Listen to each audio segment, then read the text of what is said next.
Picture this, a snowstorm covering everything in sight, the wind slicing through like a blade, and right in the middle of this white, frozen wasteland, a machine appears. Loud, powerful, looking like it drove straight out of a 90s sci-fi movie. It charges forward with roaring tracks, grinding snow beneath it, carving a path where no regular car would even stand a chance. These weren't just vehicles, they were beasts, built to defy the impossible. Mechanical titans that cross frozen landscapes with the confidence of a street car. But under temperatures way below freezing, in the middle of nowhere. Now tell me this, how many of these mechanical legends do you actually know? Today, you're about to take a journey through the rarest snow off-road vehicles of the 1990s. Machines so unique, most disappeared without a trace, while others became collector's treasures and icons of extreme engineering. Ready to see snow machines that look like they came out of secret military labs, but were actually tearing through trails in real life? Stick with me until the end, because the last one on this list is so rare and insane, it sounds like fiction. But yes, it really existed. Bombardier. Built in Canada, a country where snow is just part of life, the Bombardier Snowcats from the 1990s represent a pivotal chapter in the evolution of winter vehicles. With decades of experience behind them, Bombardier created some of the most reliable snow machines ever made, and their 90s models were designed for both heavy-duty work and transportation in extreme conditions. These Snowcats came equipped with gasoline engines, either 4 or 6 cylinders, delivering between 130 and 160 horsepower, depending on the version. They weighed between 2 and 3 tons, offering great stability on rough, snowy terrain without losing mobility. Transmissions were either manual or automatic, but always focused on total track traction and performance. Visually, these machines looked intimidating. Straight, sharp front lines, large headlights, and a sturdy metal grille gave them a military-like appearance. The engine sound was deep and steady, blending with the metallic crunch of the tracks grinding through the frozen surface. It was like hearing a snow-crawling locomotive. In practice, they were widely used in mountainous regions of Canada and Alaska, especially by public service companies and energy crews. Their reliability in temperatures below -30 degrees Celsius made them a top choice during that decade. Over time, these models became highly sought after by collectors and restorers. While a few are still operational today, they're becoming increasingly rare, making Bombardier's 90s Snowcats true frozen relics. Oh, and here's something you probably didn't know. In Canada during the 80s and 90s, Bombardier became a generic name for Snowcats. The brand was so dominant that people referred to any snow vehicle as a Bombardier. Just like people say Kleenex for tissue or jet ski for any watercraft. Thought that was cool? Then buckle up, because the next machine came straight out of the United States, and it's got a story that's nothing short of iconic. Tucker Snowcat 544. Straight out of the United States, the Tucker Snowcat Model 544 made its mark in the 1990s as one of the most respected snow machines in its class. Tucker, a legendary manufacturer since the 1940s, built this model not just for transport, but for serious work, patrolling remote areas, accessing isolated radio towers, and even performing rescues in the harshest conditions. At its core was a gasoline-powered V8 engine, delivering around 180 horsepower. That was serious muscle for the time, and paired with a weight of roughly 3.5 tons, it offered unmatched stability even on uneven, powdery snow. But what truly set the Tucker 544 apart was its 4 independent tracks. Yes, 4 separate track systems, each with its own suspension. This gave it insane traction and maneuverability that few other Snowcats could match. Watching one in action was like seeing a lunar rover glide across Earth's polar terrain. Visually, it was a showstopper. A raised cab with huge panoramic windows, bold orange paint, and the deep, growling sound of that V8 echoing across snowy valleys. You hear it coming before you saw it, and when you saw it, you knew the trail was about to be cleared. It was widely used across Colorado, Washington, and Oregon by ski resorts, emergency services, and utility companies. When snowstorms shut everything down, it was the Tucker 544 that broke through, slow but unstoppable. And here's something not many people know.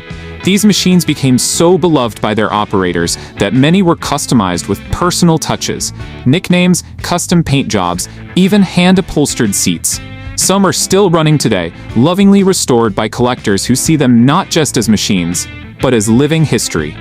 By the way, there's a fun bit of trivia too. In the early 2000s, a Tucker Snowcat was modified on the American TV show Monster Garage for a snow rescue mission. Despite extreme custom work, the machine stayed fully operational. And that episode became one of the show's most watched. Proof that legends don't retire, they just change gears. Thought that was impressive? Then get ready, because the next Snowcat wasn't built for fame. But it almost became the standard in remote outposts around the world. LMC 1500 to 1800 Snowcat. Made in the United States in the 1990s, the LMC 1500 and 1800 series were designed to fill a gap. Reliable Snowcats for independent operators who couldn't afford the massive resort-grade machines. LMC aimed these models at ranchers, backcountry trail crews, and small businesses that needed serious power in a more compact, affordable package. Both versions came equipped with diesel inline six-cylinder engines, putting out between 140 and 160 horsepower. With automatic transmissions and wide tracks for better snow flotation, these machines weighed between 2.5 and 3 tons, rugged but still maneuverable. Their design was no frills and practical. A centered cab, large side doors, split windshield, and a simple but functional dashboard. And the sound? That rhythmic track clatter, mixed with the steady diesel hum, made for an unforgettable soundtrack on snowy climbs. They didn't look flashy at first glance, but once you saw them moving through deep snow or climbing icy slopes with ease, it was clear. These machines were built to work, not to pose. In Alaska, Utah, Montana, and Idaho, they were used for all kinds of operations: private trail maintenance, mountain access, and winter cargo hauling. Some were even modified with rear tool beds, winches, or enclosed cabins for longer expeditions. Now here's a cool fact. LMC was actually a spin-off of Fiacol Corporation. Yes, the same company that built rocket engines for NASA. So in a way, these Snowcats carried a bit of space-age engineering into the mountains. Impressed? Hold on, because the next vehicle is a bold Japanese design that broke all the rules and still turned heads while climbing snowy hills. Isuzu Vcross. The Isuzu Vcross is one of the most exotic vehicles ever made in the 1990s, and when adaptive for snow, it became a cult favorite among enthusiasts and winter adventurers. Originally launched as a compact SUV with futuristic styling, a handful of these were converted into fully capable snow machines by companies and private owners. It came with a V6 gasoline engine, pushing around 215 horsepower. Impressive even for regular roads, but with snow-specific modifications like track conversions, lifted suspension, and reinforced heating systems, the Vcross became a wild snow beast with attitude. Its design was already eye-catching. Aggressive headlights, oversized fenders, and a rear-mounted spare tire gave it the look of a cartoon superhero vehicle. But make no mistake, this thing worked. It could climb steep snow-covered trails, push through frozen back roads, and do it all with style. In Japan, specially modified units were spotted in mountainous areas like Hokkaido, used by ski station operators and even film crews working in extreme winter conditions. Outside Japan, very few were converted, making these snow-ready Vcross models extremely rare and highly collectible today. And here's something interesting. The Vcross was so ahead of its time in design that many believe it inspired future SUV styling, including the Toyota FJ Cruiser, all while tearing through snowstorms like it was cruising a fashion runway in the Arctic.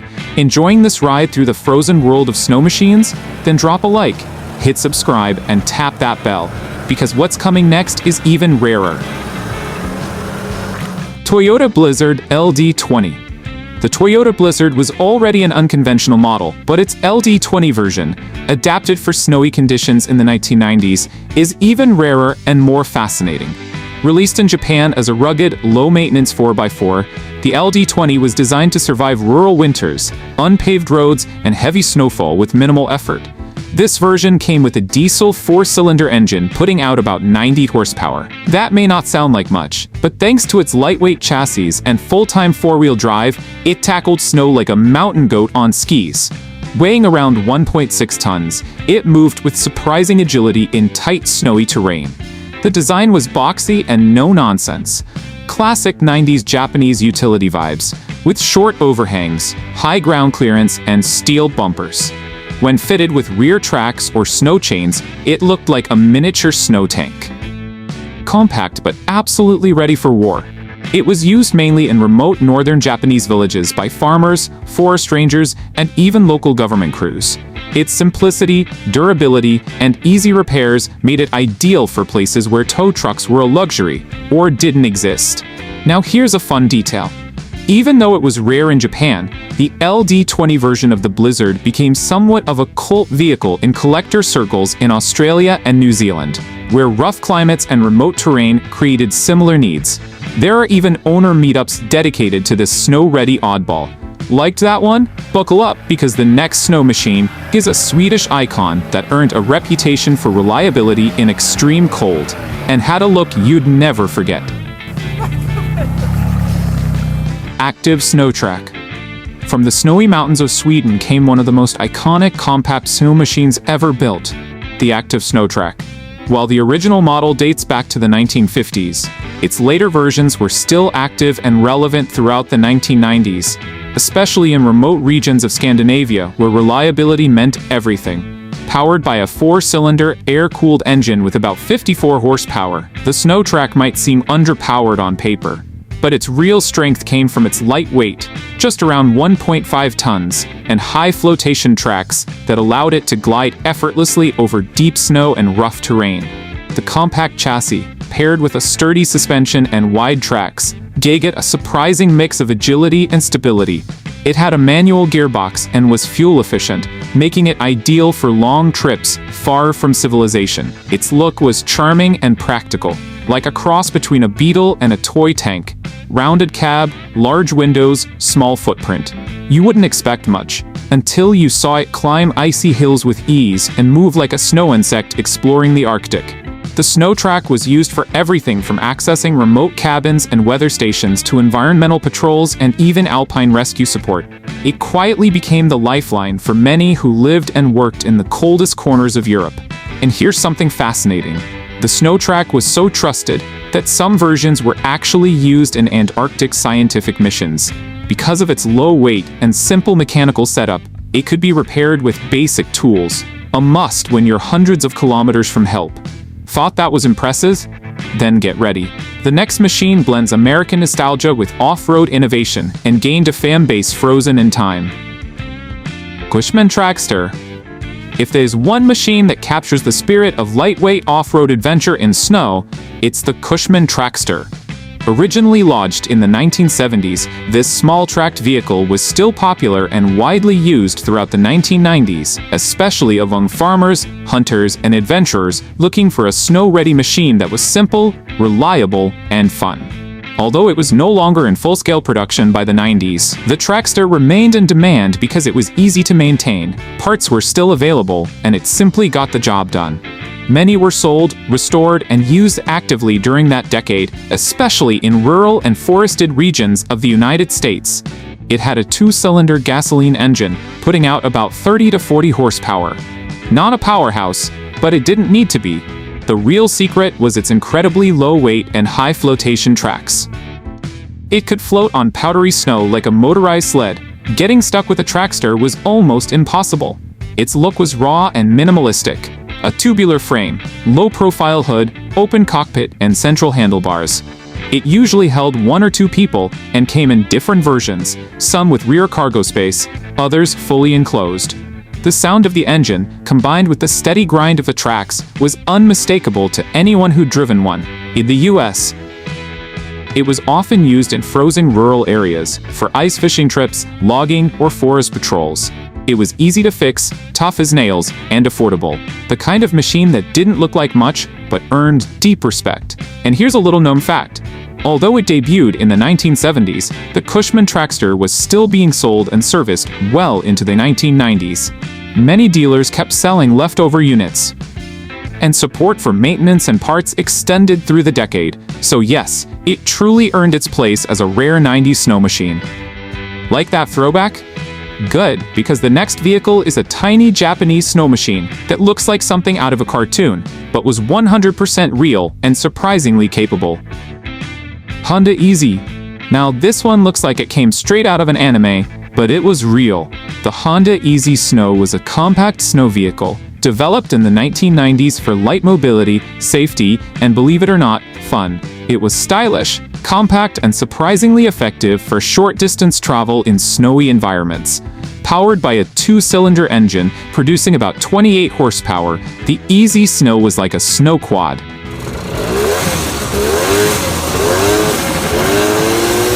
But with that typical Honda build quality where every bolt and panel felt solid. It weighed just over 300 kilograms, and that made it light enough to glide across soft snow like a jet ski on water. Its futuristic design featured smooth lines, metallic paint, and integrated headlights. It had a central seat, motorcycle-style handlebars, and a minimal, easy-to-use control setup, making it approachable even for those with little off-road experience. It was used mostly in mountainous regions of Japan, and small ski resorts relied on it to transport staff or supplies between areas. It also became a niche favorite for adventurous young riders who wanted something different, functional, and compact enough to park in their garage or even inside their homes. And here's a cool detail. Despite its small size, Honda made a special version of the Easy Snow with foldable tracks. Yes, foldable. This allowed users to store it in large closets or the back of certain Japanese vans. Classic compact engineering from the land of efficiency. Enjoyed that mini machine? Good, because the next Snowcat is a true American classic that still echoes in the snowy hills to this day. Thiokol 1000 Snowcat. Few names hold as much weight in the world of snow machines as the Thiokol 1000. Originally developed by the same company that built rocket components for NASA, this American Snowcat became one of the most respected and widely used machines of its kind throughout the 1990s, admired for its rugged reliability and unmistakable look. It ran on a 6-cylinder gasoline engine that delivered around 150 horsepower. That was plenty of muscle for hauling trailers, transporting crews, or climbing steep, icy slopes without hesitation. It weighed between 2.5 and 3 tons and rode on wide, heavy-duty tracks that gave it incredible traction even in deep snow. Design-wise, it was pure retro power, boxy cab, panoramic windows, bright paint in red, orange, or white, and when it roared to life, the steady rumble of the engine combined with the grind of its tracks made you feel like it was paving its own road with every turn. In the 1990s, it was used for everything: ski resort maintenance, mountain access, scientific research bases, emergency response, and infrastructure support. If you saw a Sprite climbing a mountain in the middle of a snowstorm, you knew the mission was serious, and the Snowcat was up for it. Here's something a lot of people don't realize. In the early 90s, some Sprite units were updated with power steering, reinforced suspension, and improved cabin heating. Small but important upgrades that helped them stay relevant in a modernizing world, without losing their vintage charm. If you thought that was impressive, get ready. The final machine on our list is so rare and mysterious, most people have only ever seen it in old photos. But for those who've driven it, the memory never fades. Active Grizzly XP. Topping off the list is one of the rarest and most exotic snow vehicles of the 1990s, the Swedish-made Active Grizzly XP. Only a handful of these machines were ever built, and it quickly earned a legendary status among Snowcat enthusiasts. Nicknamed the Scandinavian snow tank, it was powerful, heavy-duty, and yet surprisingly nimble. It featured an air-cooled 4-cylinder engine producing about 65 horsepower. Not extreme on paper, but combined with its lightweight structure and excellent weight distribution, it delivered more than enough force to conquer frozen mountains and glide across icy landscapes with confidence. Weighing just over 1.5 tons, it used wide tracks and reinforced suspension to stand out in performance. The look? A mix of brute strength and utilitarian elegance. Its low-slung cab, wide stance, and oversized windshield gave it a sleek, almost futuristic vibe, but with the kind of build quality you'd expect from Nordic engineering. Inside, it was simple: analog gauges, metal panels, and pure mechanical control. In practice, the Grizzly XP was used for technical missions, supply transport, and remote access in environments where failure simply wasn't an option. In Sweden and Norway, it became a favorite among operators who had the rare opportunity to drive one. Many described its handling as better than much larger snowcats. And here's a great story. According to veteran snow operators, one Grizzly XP was used during a glacier film project, where other vehicles couldn't go due to the risk of ice cracks. The Grizzly, thanks to its low weight and superior balance, was the only one that completed the mission without damage. Since then, it's been nicknamed the Ghost of the Glacier. Now tell me, which one of these machines had you seen before or at least heard about? And which one do you think already deserves a spot in a museum? Today we've traveled across frozen trails where few dare to go, and discovered machines that are more than just vehicles. They're mechanical legends, built to survive the coldest, harshest, and most remote places on Earth. These aren't just snow machines. They're testaments to engineering courage, making it possible for people to live, work, and even have fun where most wouldn't dare set foot. Now tell me, after seeing all these rare snow machines from the 90s, which one would you bring back to keep in your collection? And which one do you think truly deserves a place in history as a frozen legend? If you love this kind of content, make sure to subscribe to the channel and hit the bell, because every week we bring you new videos about the most incredible machines built to conquer snow, ice, and the most extreme environments. See you in the next video.